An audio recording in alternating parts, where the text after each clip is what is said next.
everybody. This is Kerristen, and thank you so much for tuning in to another episode of the Relocate Podcast. Make sure you tune in every Wednesday, Central Standard Time, for a new episode on Wednesdays. And make sure you are subscribed on Spotify, YouTube, and Apple Podcasts.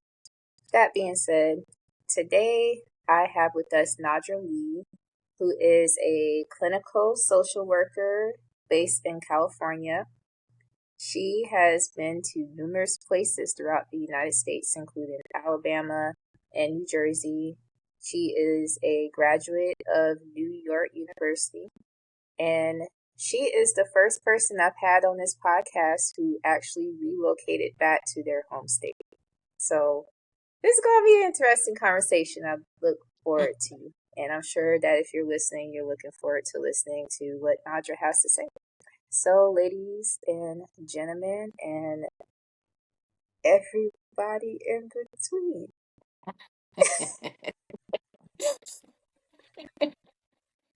because this is a friendly space for everybody. And yeah, Nadra Lee. Hello, everyone. And so I'm really excited to be here today. And I think this is just an awesome space. And I am excited to let you guys know what I have been through with locating to different places and my experience today with you. I gave like a very quick rundown, but Mhm. Nadra, would you mind kind of like being a little more detailed in the rundown of like all the places you moved to? Because Yes. like, yeah, I said I just named states, but like really you've been in a lot of parts in those different states. So yeah. Yes. Well, first off, like I am a California girl. I grew up and I was raised partly in Southern California in the Los Angeles area, even though we did move to different parts. And we actually moved from California when I was 5 years old. We relocated and moved to Alabama. They call it Alabama the Beautiful, but sometimes being in the South has its challenges. And from there, trying to overcome some of those challenges with moving to that section of the United States. And what really helped us was having our family there. But actually, at the age of 9, we moved back to California to West LA again. So just having that experience of definitely transitioning from state to state at a very young age in different cities really kind of like helped me to understand the beauty of adventure. I think my dad was a very adventure person. He was a veteran, and my mom too just kind of always instilled in us that beauty of um adventure and developing different relationships and friendships with different people, different walks of life. That really kind of like spurred like my outlook on life. So even now, at the age of 40, that was when I was a kid, I'm always looking for my next adventure, like whatever it will be. And I think that really kind of grounded me in my experience of just wanting to travel, just to learn about different cultures and races, and to really cultivate different experiences over my lifetime.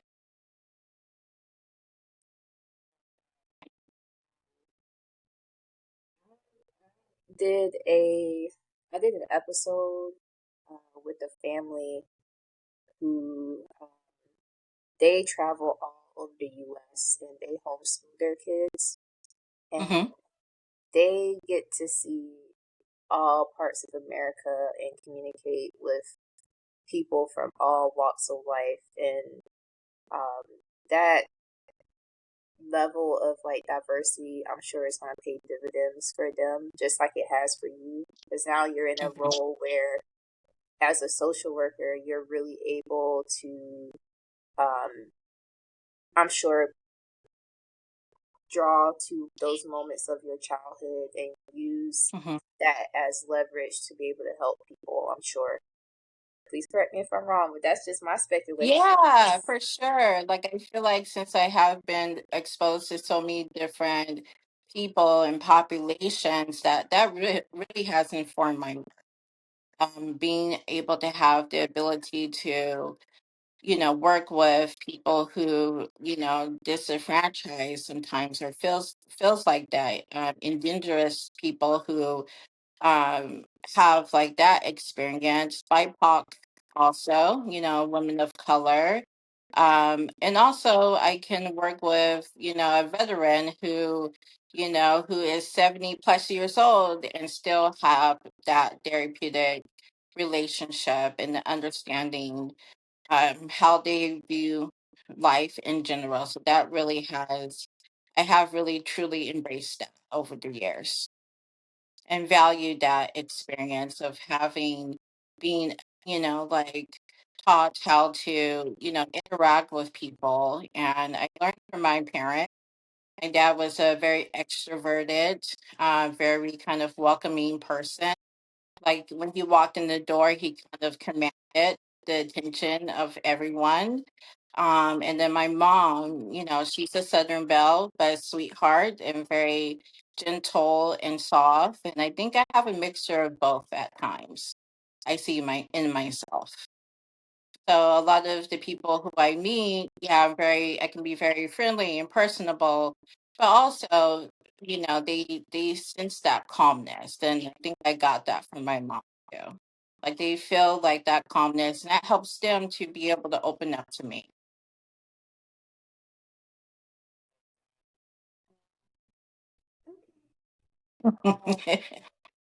So you said that you left California at the age of 5, and Yes, you and your mom, your dad,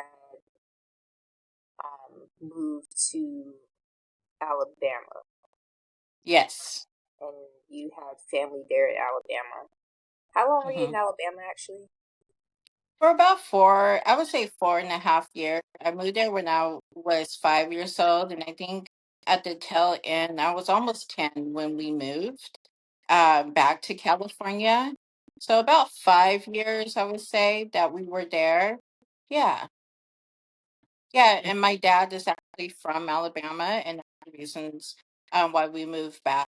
And we moved actually to a very small town. It was called I get the name. Oh my gosh. I think it was Bakersfield. But yeah, it was about 5 miles from where my dad grew up. As a child, kind of going through the motions of like going from LA, or hmm not, I keep saying LA. I associate LA with California, as if there Well, aren't any we were. parts, hmm uh, as if there aren't any other parts of California. Like I hmm don't know. I don't think of San Diego. I don't think of the Bay Area. Sorry, y'all. Like I've been to California so many times. Every single time I go, I'm in the LA area. So maybe that's fine. Yeah. So hmm you navigating like that shift from California to Alabama, and then Alabama and back to California. Were there some? What were some things that you noticed about your surroundings and the culture, hmm um, that kind of resonated with you, and As like a any child, differences between the two states? yeah, like as a child, I definitely noticed, especially my parents, they put us into public education at that point. And I noticed that the diversity was not the same. Like I felt like, like it was black and then there was white. And I remember only going to school with one girl who identified as being Native American, and and that was it. Opposed to California, where I remember that a lot of like the children, they're black, brown, white, Asian, other different cultures and races, and I just remember uh not it feeling, just not as diverse, and think that had a really big impact because um it was hard to adjust to, because me and my sisters and my siblings, like we were so used to being friends with everyone, but in Alabama in the schools there, it was just like if you are of one culture, only associated with that one race or culture. And if they saw as associating with, like, say, I was black and I was talking to a white student, that was like a forbidden no. Like, you just stick within your race parameters. So that was a big difference. And that actually made me, I remember as a child just feeling so indifferent, or feeling like, like I don't belong, the way that we talked. It was, they called it proper, or didn't like the fact that we said you guys and we didn't say y'all. So we didn't have that accent, and we kind of like stood out in that way. So I think it affected my sisters more, but I just remember that, and I try to do my best to, I think, adjust as a child. I do remember that having classmates, and it was a white student, and she was having a birthday party and not being included in that the birthday invitation. Yeah, so I had a classmate, and he was throwing a birthday party, and I remember I asked her, since I was not invited, and she told me I was black, and that really kind of shocked me, that someone would exclude me in that way. And I remember just talking to my parents about it, and um, yeah, so it was different experiences like that too. Our dog, the golden retriever, um, his name was Buddy. Our bus driver ran him over because he did not like us, and things like that that were very hard to overcome, just because we were black. So, experiencing that type of, racism South, coming from, California, where like we were more accepted, and we were accepting of others, and yeah, so uh, that's something I still think about a lot, as Eddie was our family. He's like my best friend growing up. Um, so yeah, like after that happened, my dad finally said, "Hey, I'm moving back to California. I have an opportunity." I was like, "Yeah, yeah, yeah." I couldn't wait to go back to California. My sisters, on the other hand, they were like, because they had established friends at that time, they were kind of, but me, I was just like, "Oh my gosh, you get to go back to California, the ocean." I remember all of that when I was a kid. So I was like, "Let's get back to California as soon as we can." So I was happy when when we got back.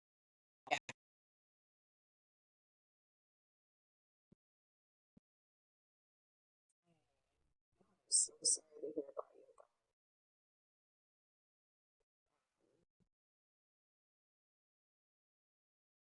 you. Yeah, at the time it didn't to me, and I think from there that kind of widened my eyes. And I remember as a kid thinking to myself, like, either I'm gonna become a lawyer and I'm gonna make sure everyone pays, or I'm gonna do something to make sure other people don't have to go through that. And I think that's why I gravitated towards, social justice, with being a social worker, advocating for people. I think all those experiences has shaped who I am today. It's I don't know what it is about the South in general. I mean, I already know like the history and stuff. I'm from the South, Yeah. but like even when I was little and like my school was like majority black Hmm. with a little sprinkle of like other backgrounds, other races. But like even I would have moments where I'll talk, and if I'm outside of the South, people can clearly pick up on you. You must be from the South. But Hmm. then, like people would be like, "You're like you sound white." Like Hmm. in my little Yeah. bubble back home would be like, "You sound white," and I'm just like, How? What does that even mean? Like, how? Um, Yeah. Mhm. I don't know what that means. What does that mean? Like, make it make sense. I don't know. I don't know what it means. I don't care to know what it means. Yeah. You Like, sound like yourself, man. I think um, it's too like, the parents that you have. I think sometimes if you have parents who are, either educated or who are able to ways to save differently, kind of like who you're raised with. I think that has a big impact of how you articulate yourself, and that's okay. Like my dad was a communication teacher, so he placed a big emphasis of how we communicate with other people. I'm glad that y'all left actually and went back to California. Like, you're the second person I've had on this podcast too. I did an episode with a girl named Jamie. She lives in Austin, in, in the Austin area now, and she was pretty much raised in Alabama, Hmm. but her mom is from California, and so at one time they kind of traveled between both of those states. And Jamie, she could not wait to leave Alabama. She was like, "This is just different. Like, I just Yeah, want to be myself. I just want to be like who I am and coexist with people. It's just rough. Like, get me out of here." Um, so yeah. Alabama is like it is the culture down there. How people, coming from like segregated, communities already from the past. The only good memory I have from Alabama is that we lived on a 87 acre style ranch, which was beautiful. Just remember the beauty of the country down there, but that's it. I don't really have anything else positive to say about that experience. I think anybody can take that away from Alabama. Like the Hmm. scenery, just going through and seeing like a bunch of green, like lush Yeah. trees, Hmm. the the grass, and just like nature is beautiful in Alabama. It's beautiful in the South in general because you get a lot of that everywhere you go. Yeah, That's you do. yeah. Okay. Okay, good. All right. So we're in California, Hmm. graduating, and um, you attained your master's from NYU, from New York University. Yeah, I love going to NYU, and being in New York City. That was, I think, the most like amazing place that I moved to. Definitely having that experience was really awesome. How was it even uh, different from? being in California at all? I mean, other than just like the weather and Hmm. like you kind of went from an area where it's heavily populated to another area that's heavily populated.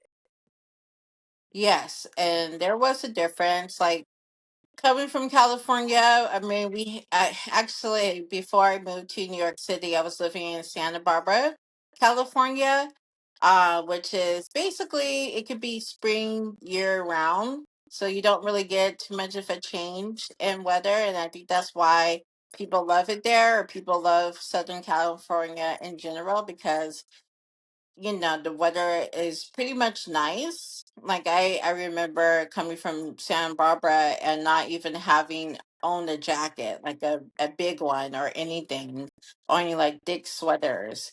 So that was a big difference, especially since we actually moved from California. We moved to New Jersey, and I remember, and that was in September, and by October that year, it actually was snowing. So coming from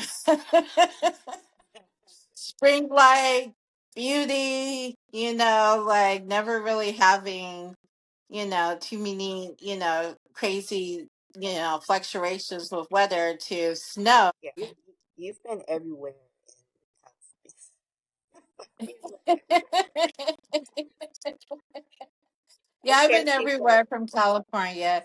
Yeah, I know. It's hard to keep up because I have lived in too many different little cities. So coming from one populated, um, like coming from like central, like Los Angeles to New York City, and being around in that area, I felt like there was just more people there because Los Angeles is really spread out, right? And you have different little sections of the city. But New York was a different ballpark for me. It really was. It felt like another dimension, actually. Felt like somewhere I never could even imagine, because I just remember our first time into New York City. We're coming from Pennsylvania Station, and we're going up the escalators, and then you see, once you get to the top, you start to see like the city, you see the people. It's right there by Madison Square Garden, and you see like the yellow cabs, and you see the tall buildings, and I was just all like, wow, where am I felt like I had like went to another total place. It was just like shocking, but in a good way. Like I was just like amazed by it. And you moved. So let me just add a little more Mhm. emphasis to everything. Right, you every move that you made up until like this conversation of like now you're Mhm. in Jersey, community between New Mhm. Jersey and um New York City. Mhm. Like all of that, those transitions were made not only like by yourself but like with relatives as well. Um, Yes. so at what point, if any, were you like just you, like by yourself? Yeah, I have to go back to California then.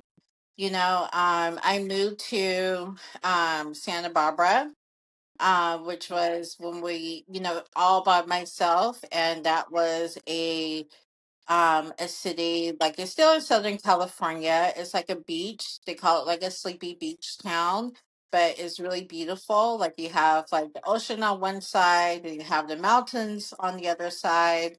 And I really felt like that place could be, it felt like paradise to me. And that was the first time I moved away from my family. It was just me. So just having to adapt there. Like I was attending a couple of the colleges up there for different reasons.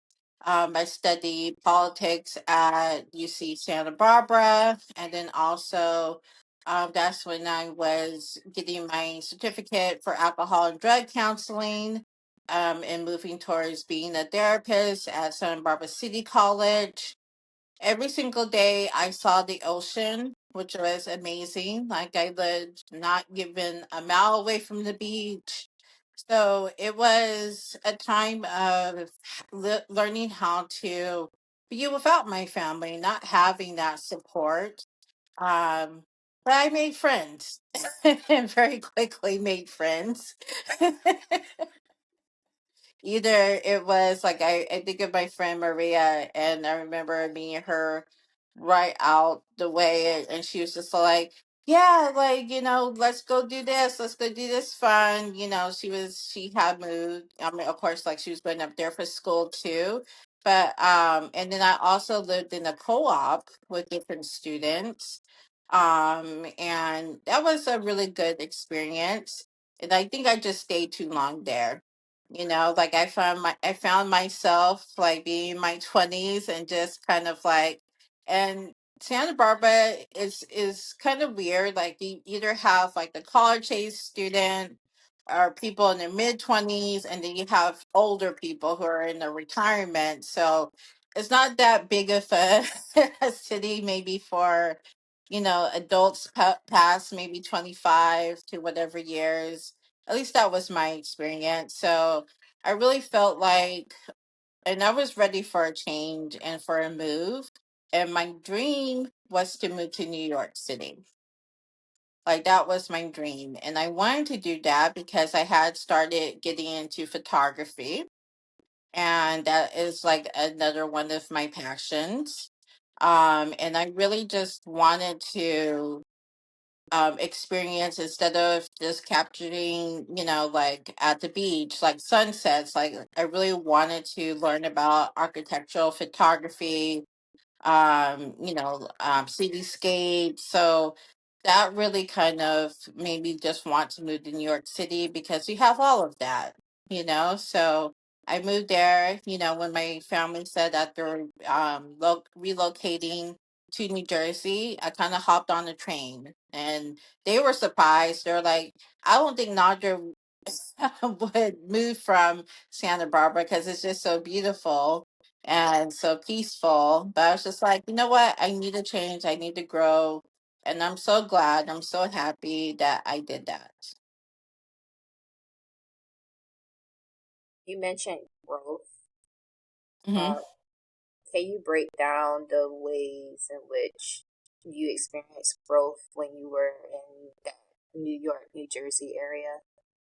Yeah. Like I really had to challenge myself, get myself out of my comfort zone. Like I was so used to either like relying on family sometimes, even though I've been away from them for about 8 years. But I was relying on just things that are really new, and I think I was ready for a change. I was willing to go through those different kind of like points of, like I need to adapt, I need to learn different things, um and that kind of, in the ways that I kind of grew was, challenging myself to learn about other different cultures. Like when I first got there, in order to like make friends with other people, like I would meet people. I met this really wonderful friend that I have now. Through Facebook, because we were in like the same kind of like fellowship group for church. And I remember that she was in photography too. And she actually was a native person who lived in New Jersey, and she came from a big family like I did. So we just randomly met one day, and she was just like, "Yeah, I'll show you New Jersey." She took me to the different beaches there, and really, and she was actually Brazilian. So that was just an opportunity just to learn from like her culture. And then also we would go do fun things in New York City together. So yeah. And then I think what I learned too about myself there is that I can do hard things. I struggle sometimes with like my mental health as well. I struggled with um sometimes just feeling kind of like alone in the world. But I always felt like God brought me to the people that I needed to be with along that journey. So when I was going through it, it's just learning just to be comfortable and be vulnerable, first with myself and then also with other people. And to really just experience life, beyond the sunny California and really be able to slip and fall in the in the conditions of the winters and just be like, okay, I'm just gonna keep, picking myself back up because there was a lot of challenges, that I had to overcome there. Learn how to navigate like the train system for one, with the subways, just learning how to be in a different, space and overcome those things were really good for me. And I also from there with living with different people, having different roommates. I moved in with my one roommate who was from Japan. And then my other roommate, she was from Russia. So just learning about their different cultures, and we all got along. My roommate from Japan, she was like our mom in the group because she made sure that everything ran smoothly. And actually, the girl from Russia, that my roommate that I met, we happened to be born on the same day and the same year and same month, everything. So we called each other twins. So that was amazing experience. Just learning about her. I learned that Russia is actually, we always think of Russia being really cold, but I didn't know there were beaches in Russia. And she would show me pictures of how she grew up. It was totally different than what we as Americans picture people from Russia, are. So I thought that was really funny. And then they have talk shows in Russia, and she would just show them to me. And then my roommate from Japan too, like she opened my eyes about, the beauty of Japan and just so many different things, So in their eyes, I really did learn. I had another roommate who was from India, and she too just kind of like, and then friends who are from India too, and just learning about their different cultures and just how they do things, how they interact with each other. um and just being willing just to make those friends and those connections with people really did in life, like the experience I had in New York, in that area in New Jersey. But how do you even make a new area feel like Mhm, home? Because you moved so mhm, many times. Like, mhm, how do you establish that foundation for you to like feel more comfortable with your surroundings? Like, what did that take? mhm. Exploring the cities. Like, I know that in a way that was kind of like, I'm going to learn how people react to each other. I'm going to learn what the conversations are, being very observant, and then also very curious, if that makes sense. Like, I am very curious about how people, live their lives and about them as individuals, and just asking a lot of questions. I think for me too, like how I adapted was because I was like, believe in adventure on, and to me that's really fun. Like, oh, like, okay, this event is happening here, that event is happening here. I want to go and experience that. So I don't know, like, to make it feel like home, it didn't really feel like, I guess home for me was me, if that makes sense too. Like, just still the same person, even though I'm growing and learning, I still have myself. So I felt like as long as I have me too, and I can make, like I sometimes wake up some mornings and I can't figure out where I am at, because sometimes I feel like, okay, like I'm waking up in my room in New Jersey that I had, or maybe my room in Bushwick, or just different places, and I'm just like, oh no, I'm back here in California. So it's just like just making your surroundings and just feeling comfortable with the people, who are living in whatever area that you are in, really helped me. And then also it made it feel like home too. With the friendships I was making also too.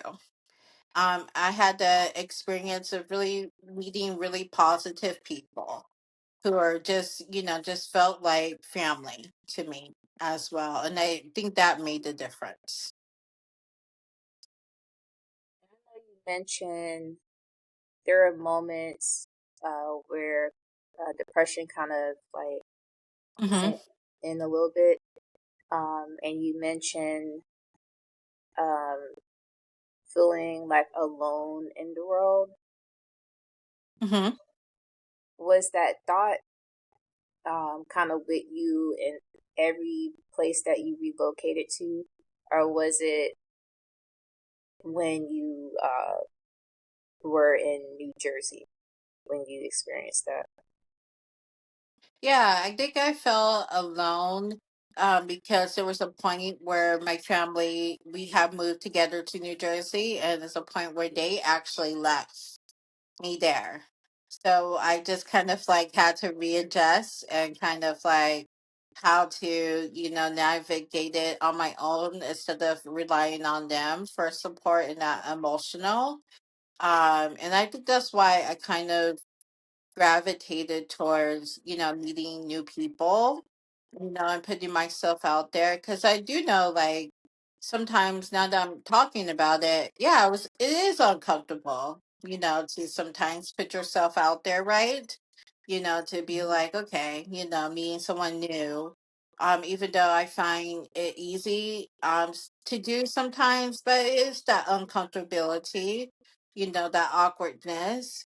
But also, since I had the opportunity to meet, really good-hearted people who I could trust, people who, just were personable themselves. That made it more easier.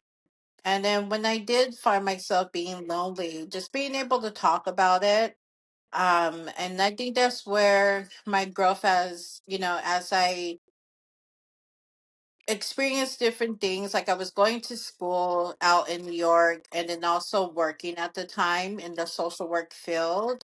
And I had the opportunity to meet these great social workers who felt like friends to me.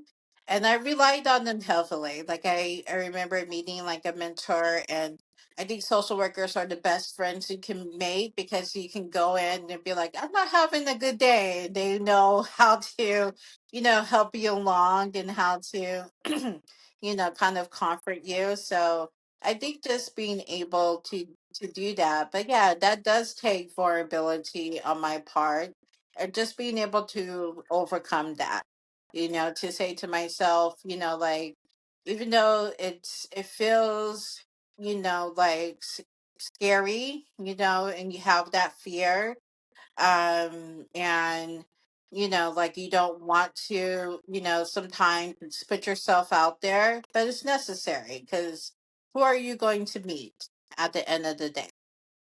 um but I think naturally too, I'm just always really curious. That's why I'm a therapist, about people. So I'm going to like, or people just come up to me too, because I guess they sense that kind of like calmness and reassurance they get from me.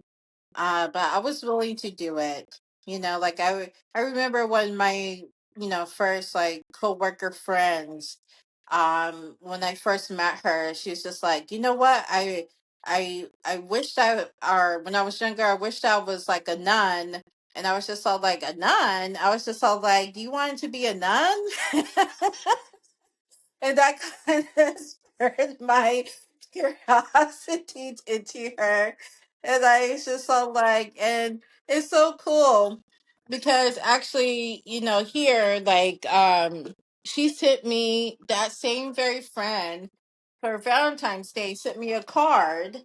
And I known her for like about 10 years now, like who we just became friends with just me being curious about her and why she wanted to be a nun, why she didn't become a nun. Just, but it's just like people like that. I just like that. I find people to be very interesting. The way that they move about in life. So just having that.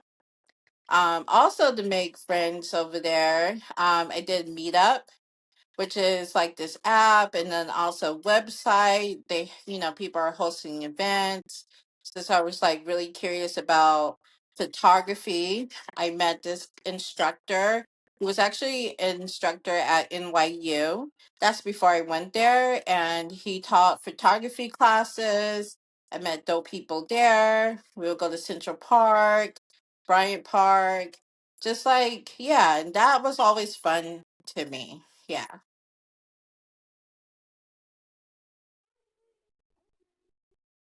And I asked that too because about kind of like how you dealt with being alone in Mhm. such a huge city, um, huge like populated area.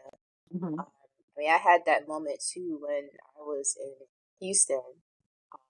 And just for reference, like the Houston metro area, it's a little over like 5 million people. Mhm. Um, and like I came from an area where, well, South Carolina, I think you can fit the whole population in the city, in the metro area of Houston. Yeah, I think that's how it's set up. But like even then, like I would have moments where I was just like, I don't feel like I'm in a city with millions of people. I feel like I'm the only one who lives Mhm. here. But it was just, I don't know. Like I'm Mhm. more of like, I guess people consider me as being introverted, but that Mhm. that doesn't mean that I don't want to like go out and meet people. Like I Mhm. tried, and it just like the Mhm. connections. This to me, it Mhm. wasn't. It just wasn't clicking. Like I don't know. Mhm. I don't know if you had that experience too. It sounded like you didn't. It sounded like you didn't, but I guess I was very intentional of the people too. Like, I guess it was in an environment where I, either met someone through like our fellowship group, my one friend, and we just clicked. Like we already clicked online, and I think with meeting my coworkers or people who I would do events with, or whether it be like my roommates, I don't know. It just felt like God was giving me people that I needed with this journey. That's what it felt like.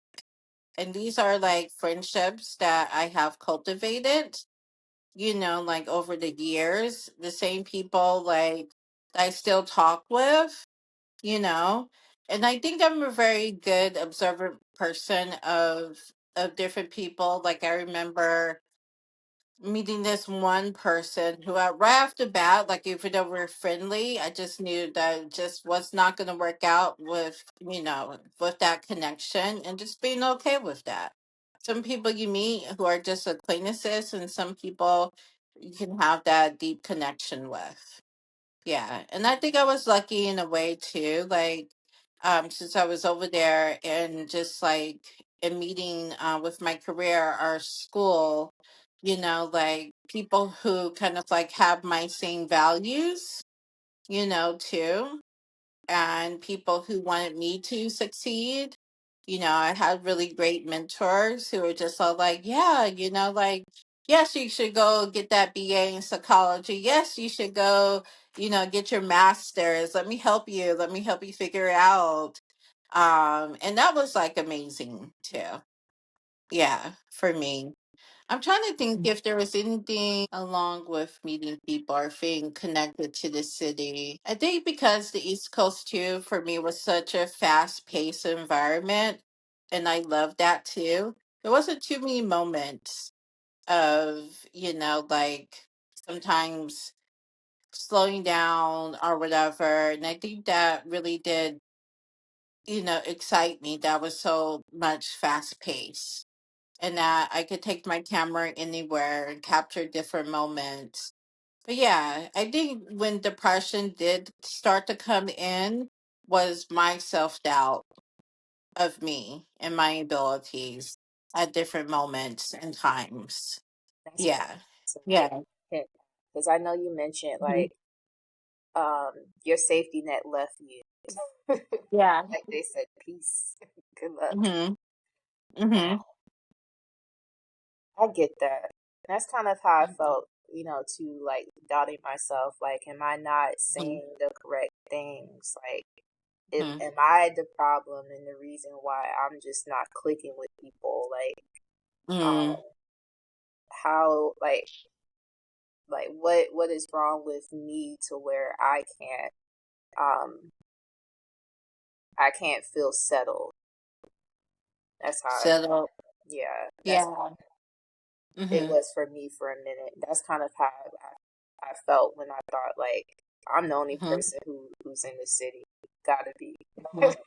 because it Gotta does. be because you felt like you're very much alone. Mhm. Yeah. Yeah. And I totally get that too.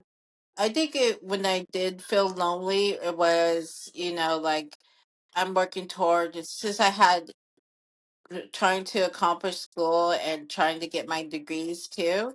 It was like, okay, I'm doing this and I'm doing this, but it seems like so far away to accomplishing those things. And I think that's where that self doubt and maybe that feeling alone away from family, not having that safety net, and just being able to overcome them and just still be like, okay, like if you keep going, you're going to get to where you need to be. If you keep on putting one foot in front of the other, like you're going to get.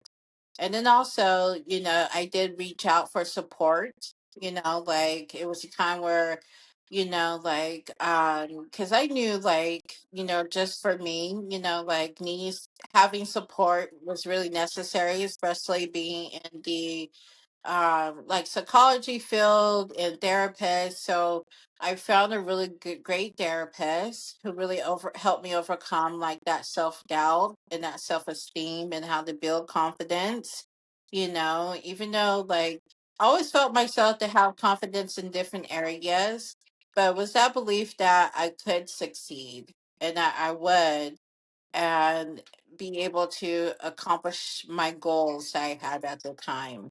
But I also think at the same time, because yeah, there could be both and like uncomfortability and then other things that make it feel comfortable. Like it doesn't have to be good or either bad. It can be both and. And I think that was happening for me. It was both and. Like uncomfortable in some aspects and comfortable in some aspects as well. And then also having my therapist and just having her kind of like be like, okay, you can gain this confidence, you can work through those negative thoughts, you can like you know have emotions, like and just to be able to sit with the sadness and disappointment, of things or setbacks, that have happened, that happen like either, like my thing was, and what one thing she told me, that sometimes I could have like a negative bully in my head, a bully that tells me, oh, you're not good enough for this, or you can't do that. And she was just all like, how do we kind of get rid of that bully in your head? I was like, oh, I didn't even know that I was bullying myself. Great. So just working through that. We did that with cognitive behavioral therapy, just reframing my thoughts. It doesn't have to be always positive, it could be neutral. Instead of saying like I always make mistakes, to sometimes, I do make mistakes, and I can overcome them. I can, like work through them, and I can learn and I can grow, those types of things. Another thing that really helped me when I was riding the trains to like the different cities and the different things of like that, and I was like looking at my how the environment from different cities. Like if we're riding on the metro, you're riding, in New York City you have the subways, but New Jersey have like the metro line. And I would sit there and I actually would be on Tumblr, which is like this social media app that was from a long time ago, but I'm still on there. But I remember just reading a whole bunch of people's blogs about, positivity, or about, their faith. And I just remember that that kind of became my self talk. How I started to like talk, had that inner voice in my head. So working on that too. Yeah.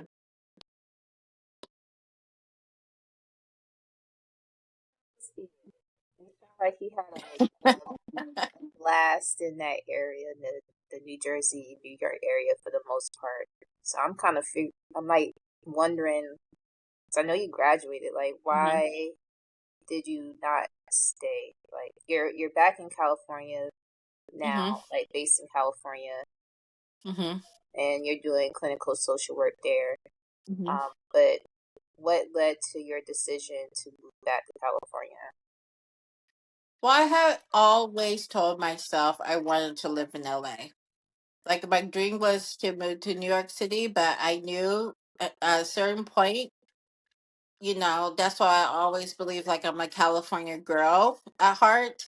Even when I was in the East Coast, are like, why in the world did you come from California to here? And I'm like, why? Because like I wanted to experience that part of the states, but I always knew I wanted to live in LA. And that kind of like I knew my time was going to be limited over there. Like I wasn't trying to say like I'm going to relocate here, for forever. I also had a family member with a chronic illness at the time, so I wanted to be closer to her. So and actually I think it was my time to go because I felt like things were changing in New York. I felt like I was changing and I was needing or feeling that need to have that comfort of home.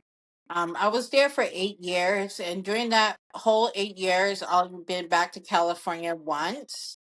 So it was like 7 years since I actually saw California. So I was like, you know what? I think it's time. I think it's time to come back. And it was actually crazy because it was in 2020. It was right before the pandemic. Like me and my friends, since we worked in social services, they were already starting to talk about it. They're like, yeah, like we need to prepare. This thing is coming out. I didn't really do my research. But yeah, it was a week before the shutdown happened. And I came back to California, to Burbank, California. And yeah, like, and that's a different city for me too. Burbank is like the media capital here in Southern California. But yeah, that's why I wanted to move back home. And so, okay, fast forward to 2025. Uh huh. Um, what's your takeaway from your whole experience as it relates to relocating? For me, it's do it. I'd rather have done it than not do it. Like I feel like you have to be willing to, give yourself that chance. Like even if you feel like, okay, maybe it's not the thing that I was hoping for, at least you did it. at least that you're able to succeed in that way to go there. And even that process, even though it's not the maybe the best experience, you learn things about yourself. And you can say for next time, I know this about myself. I need this type of environment opposed to another environment or another city or a different state. But you have to be willing to put yourself out there. And to me, like, I was willing to do that because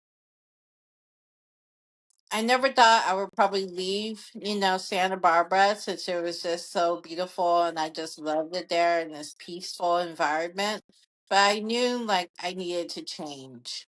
Like I knew I needed to broaden my perspectives on, the world in general, and being out there in New York City and on the East Coast.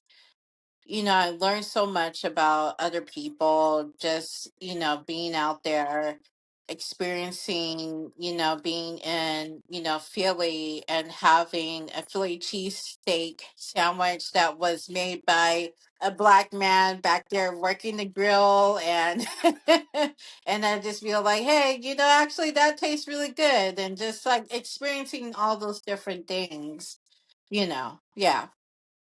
And I bet it's cool to be in that part of the US too because you're surrounded by, or like you're in proximity to a bunch of other huge cities in different states. Like, Hmm.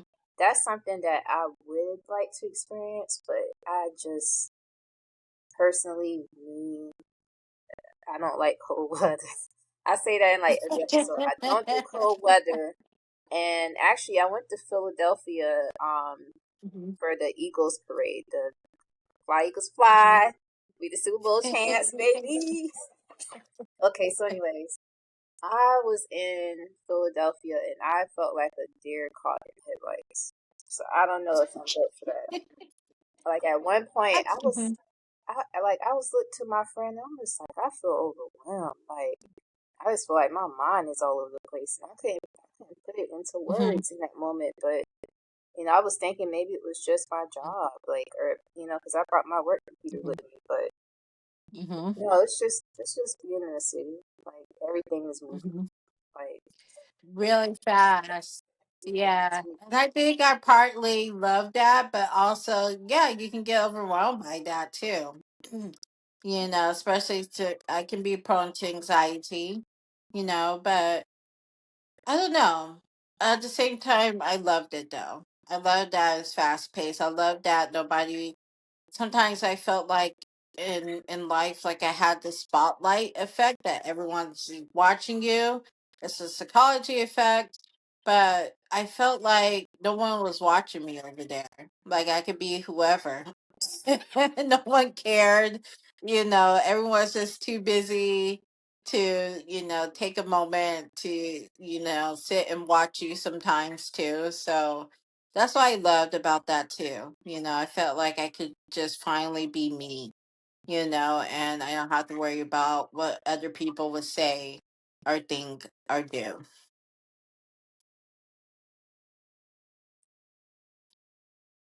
Yeah. It's that I'm a little over time, and I don't know what your schedule looks like, so I want Hmm. to honor that. Hmm. um, That's okay. okay. I have two more questions, and then Hmm. um, so I asked you about like your takeaways, but like, how do you how do you feel now that you're back in California? Like, I mean, five years later, like, Hmm. do you feel like you see yourself being in California for the long run? Do you see yourself Hmm. possibly moving somewhere else? I know that it's Hmm. kind of crazy outside right now. Like post check, how you feeling? I'm feeling like I definitely, want to experience probably San Diego next. So I'm definitely going to be moving there soon, hopefully this year. I also want to experience some of the other Western states, like possibly Portland, Oregon, and then also maybe Seattle. you know. Because I know they have like coastal living up there too. I think I want to be by the ocean wherever I am, you know. That's very important to me, being by the water. And I'm not even a water baby, so I don't know where that comes from, but I love the water. Hey, well, that sounds exciting. I love the West Coast. I think that's the most beautiful region in the U.S. in my very humble opinion. Um, and I've been to Seattle and Portland, so Mhm, never been to San Diego. Um, mhm. so whenever you go, let me Yeah, know. exactly. Exactly. Yeah. For me, like I do tend to like bigger cities. I don't see myself being like, I know we lived in small towns growing up, but that's just not me. Even Burbank is too small for me. I'm just like, I need urban. I need to see things happening, things going on. I love that. I love people watching. Um, I love just, yeah, yeah, being in those types of environments, like where things just feel like they're moving, at a rate. That's why I wanted to be in LA. Like, I felt like LA, even though it's a city and it's a bigger city, but like I said, you have so many different sections there. You have the ocean there. So it's more widespread out, which is nice too. But yeah, I like I love like going like LA has this section called like the fashion district or the art district, and they have like walls or like buildings that have a whole bunch of beautiful graffiti on it. Like, I love seeing those things. I love being in those kind of like environments for some reason. Yeah.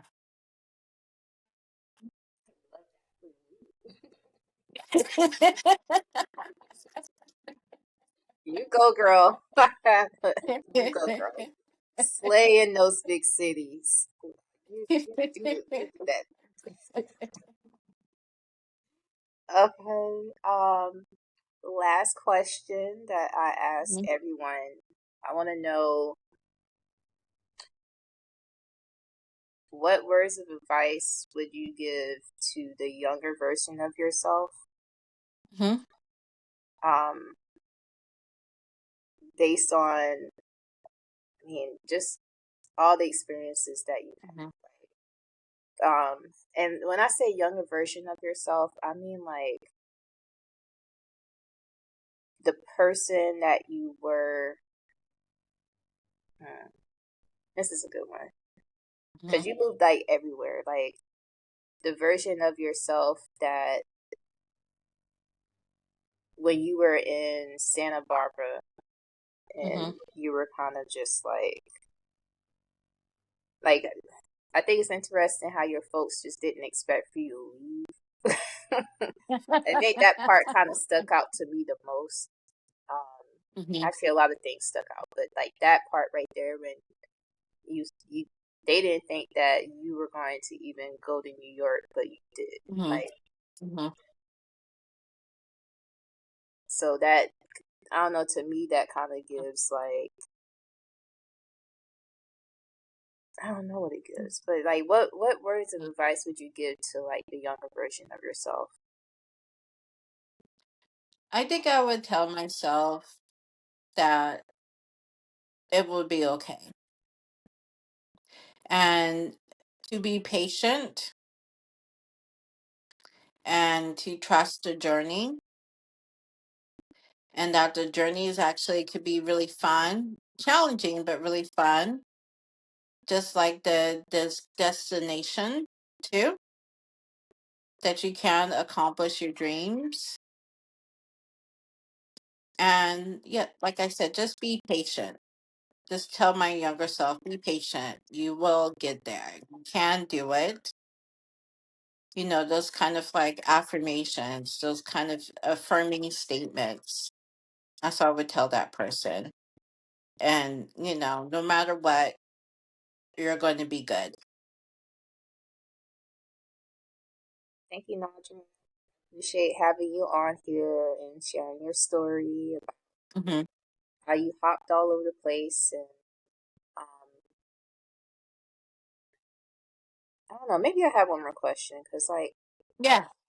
the whole dog situation that really Mm-hmm. bothers me. But like, how did you, Mm-hmm. how as a child, like experiencing your dog getting hit by a bus and you knowing that that had Mm-hmm. racial undertones written all over it Mm-hmm. as a child? Like, how do you even cope with something like that? I think as a child, like everyone, of course, like all my siblings and everyone were really sad. We're all really sad. I think, my parents helped with that, but I also knew I was just really angry. Someone's still really angry. But I know with anger, even though people are like, oh, you shouldn't feel anger or whatever, but anger really informs you or it kind of pushes you towards action. And I think, that has shaped how I don't want that to happen to other people. I don't want other people to feel that pain or that sadness, especially a child. How do I advocate for other people? And I think that really kind of like led me to, studying political science, social work, um, therapy, just trying to help people in those ways where, and to break down, systems are at place, that propels things like that. So that anger like spurred me into action.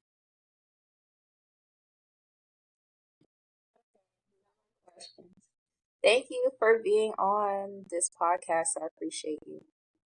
Of course. I appreciate you too. And yeah, like this has just been a wonderful time. Thank you for having me. Yeah, anytime, anytime. And thank you, whoever's listening, for sticking it through to the end and just being a part of this process. I hope that um, you appreciate the content as it will definitely be shifting more towards how how relocating impacts one's identity, how it impacts your growth and development throughout your journey. So tune in for a new episode of the Relocate Podcast.